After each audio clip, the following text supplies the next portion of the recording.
Merci Monsieur le Président, Madame la Ministre, mes chers collègues. Nous sommes en 2024 après Jésus-Christ. Toute la Gaule est occupée par l'administration administrante, des taux d'intérêt élevés, une fiscalité des plus lourdes et un taux croissant des normes. Toutes, non.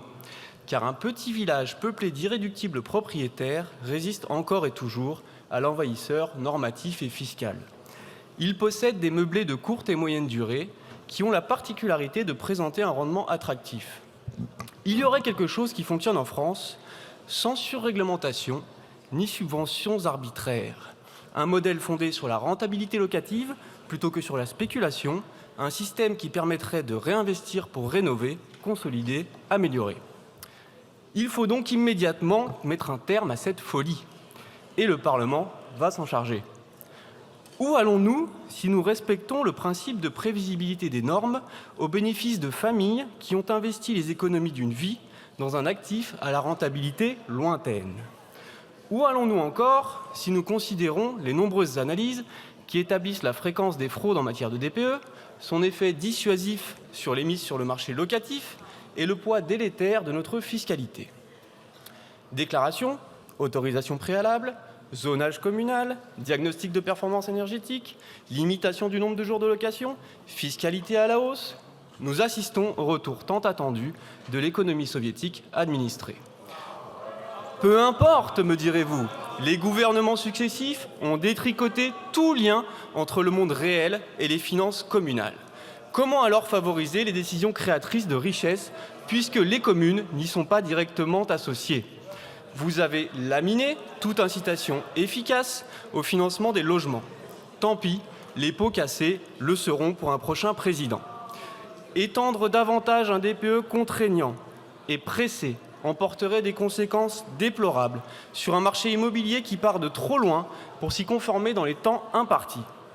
Résultat, les transactions chutent depuis mi-2021 dans l'ancien. Quelle coïncidence! Et les prix leur emboîtent le pas.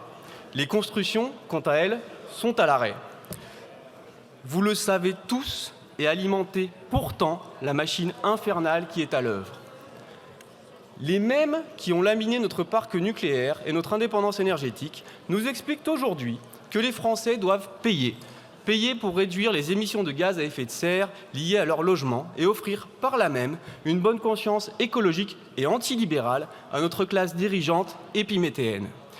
Il faut décidément croire qu'en France, on ne change pas une méthode qui perd. Et quitte à s'aborder un secteur tout entier, autant ne pas faire de prisonniers. Tous les propriétaires doivent y passer. Ce texte prétend annuler l'effet d'aubaine dont bénéficierait le meublé touristique en alignant son régime sur celui des résidences principales en matière d'exigence énergétique et sur celui des locations de longue durée en matière de fiscalité. Mes chers collègues, ce n'est pas en crevant le second pneu de la bicyclette qu'elle avancera plus vite. Pourtant, c'est ce que vous faites. Alors que le nombre de meublés de tourisme est de 800 000 pour un stock national de 38 millions de logements.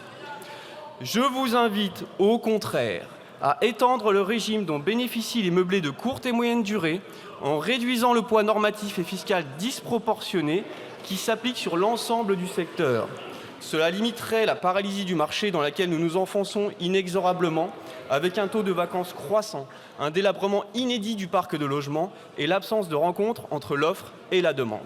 Le tout dans un contexte où il nous faut rénover plus et construire plus. Ce n'est pas par la contrainte que nous y parviendrons, mais par la seule rentabilité. Les lois de la gravité économique sont implacables. Ce vocabulaire doit faire saigner les oreilles de certains d'entre vous, nostalgiques des régimes suradministrés et liberticides.